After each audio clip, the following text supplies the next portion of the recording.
नमस्कार, खबर समय जगत में आपका स्वागत है। मैं हर्षिता जौहरी। आई नजर डालते हैं देश प्रदेश से जुड़ी खंडवा होशंगाबाद राजमार्ग 26 पर निर्माणाधीन 4 नदियों पर बनने वाले पुलों के निर्माण की धीमी गति को देखकर लगता नहीं है कि इस वर्ष भी यह कार्य पूर्ण हो पाएगा, जबकि सेतु विभाग द्वारा कार्य पूर्ण होने की निर्धारित सीमा सितंबर माह में पूर्ण होना बताई गई थी। लेकिन ठेकेदार और अधिकारियों द्वारा अपनी खामियों को छुपाने के लिए सारा का सारा ठीकरा कोरोना काल पर फोड़ दिया गया। वहीं आम राहगीरों को अभी भी मुसीबतों का सामना करने पर मजबूर होना पड़ रहा है।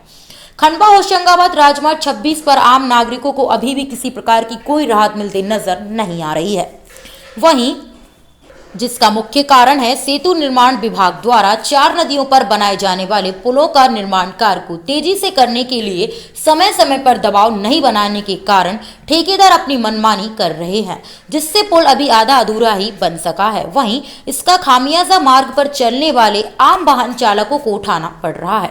कभी कभी तो ब्रिटिश शासन में बनाए गए अमलपुरा के पास भाम नदी और सुक्ता नदी के संगम से बनी छोटी तवा नदी, तो ग्राम खेड़ी के पास फिपराड नदी, जोगीबेड़ा की गंगापाट नदी, तो आशापुर की अग्नि नदी, पुल के दोनों ओर लंबी लंबी कतारें लग जाती हैं। वहीं वर्षा काल में तो स्थिति और भी भयावह हो जाती है, जब अमलपुरा से सटकर बहने वाली भाम और सुक्ता नदी के संगम से बनने वाली छोटी तवा नदी उफान पर आ जाती है, तो मार्ग कई कई दिन अवरुद्ध हो जाते हैं। ऐसा ही कुछ नजारा आशापुर से गुजरने वाली अग्नि नदी का भी होता है, जब वह उग्र होकर बाढ़ का रूप धारण करती है, जिससे पानी गांव में आ जाता है। वहीं ब्रिटिश काल में भी बने इन नदियों पर बने पुलों की मियाद पूर्ण हो चुकी है, जिससे किसी भी समय किसी भी बड़ी दुर्घटना का अंदेशा बना रहता है।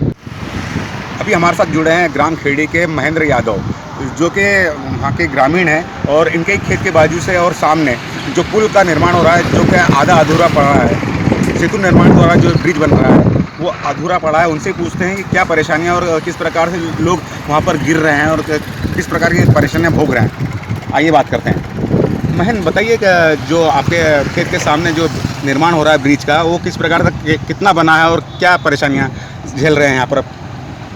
जो पुल बना हुआ है वह आधा अधूरा काम पड़ा हुआ है उसका, और जो पुराने पुल है उस पर ट्रैफिक गड्ढे बहुत सारे हो चुके हैं और कई राहगीर कहीं नदी में फेंका रहे हैं, कोई एक्सीडेंट हो रहा है।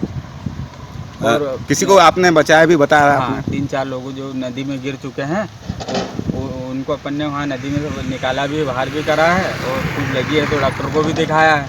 कोई मदद करने को आगे नहीं आता वहाँ पर। मैं ये पूछना चाहूँगा कि जिस प्रकार से ये आप पीछे देख रहे हैं, ये नदी भी जो कि अमलपुरा और जो खंडवा होशंगाबाद मार्ग है, मार्ग 26 राजमार्ग, वहाँ पर ये जो 4 ब्रिज बन रहे हैं, वहाँ पर आप ये पीछे देख रहे होंगे कि ये भी ब्रिज अभी अधूरा ही पड़ा हुआ है। केवल पिलर खड़े कर दिए गए हैं, लेकिन अभी निर्माण पूरे की पूरा अधूरा है, जबकि ये निर्माण को काफ़ी समय गुजर चुका है। लगभग 1 साल से ऊपर की अवधि ये पार कर चुका है, लेकिन अभी तस का मस ऐसी हालत में पड़ा हुआ है। अब पूछना ये है कि कितना निर्माण आपके यहाँ पर हुआ और ऐसी कितनी नदियाँ हैं जिस पर ये ब्रिज बन रहे हैं? हमारे मतलब खंडवा से लेकर आशापुर तक की 4 नदियों पे 4 ब्रिज बन रहे हैं। चारों काम में से सब अधूरे काम पड़े हुए हैं। कोई ब्रिज आधा अधूरा है, कोई किसी का काम नहीं हुआ और काम चल रहा है, बाकी अधूरे ब्रिज पड़े हुए हैं, काम नहीं चल रहा है। तो देखा आपने यहाँ पर बताया है कि अमलपुरा की जो भाम और सुक्ता नदी को जोड़कर एक छोटी तवा के रूप में ये नदी आगे बढ़ी है, उसी प्रकार से ग्राम खेड़ी के पास में पिपराल नदी पर भी एक ब्रिज का निर्माण होना था। वहीं उससे आगे बढ़कर चलें तो गंगापाट नदी है जो कि ग्राम पेठिया के पास पड़ती है। उसके आगे चलें तो आशापुर की मुख्य नदी अग्नि नदी जो है वहाँ पर हमेशा ही बाढ़ की स्थिति निर्मित होती है और वहाँ पर भी ब्रिज का निर्माण अधूरा पड़ा हुआ है। और बताया जा रहा है कि कोरोना काल से ही यहाँ पर ब्रिज जैसा है उसी हालत में अधूरा पड़ा हुआ है और जो पुराने ब्रिज है वो पूरी तरह से जर्जर हालत में है। और आपने देखा होगा, मेरे कैमरामैन ने वहाँ पर शूट किया था कि किस प्रकार से यहाँ पर थोड़े से भी एक गाड़ी आगे बढ़ती है तो वहाँ पर जाम की स्थिति बन जाती है। निश्चित तौर पर यहाँ पर देखना होगा और अधिकारियों को ध्यान केंद्रित करना होगा ताकि जनता को सुविधा मिल सके। कैमरामैन भावनी प्रसाद शर्मा के साथ में दीपक चावरे की खास रिपोर्ट खबर समय जगत के लिए खंडवा से। खबर समय जगत के लिए खंडवा से cameraman Bhavani Prasad Sharma, city reporter Manish भलराय के साथ ब्यूरो चीफ दीपक चावरे की report. For latest news, subscribe to our channel and press the bell icon.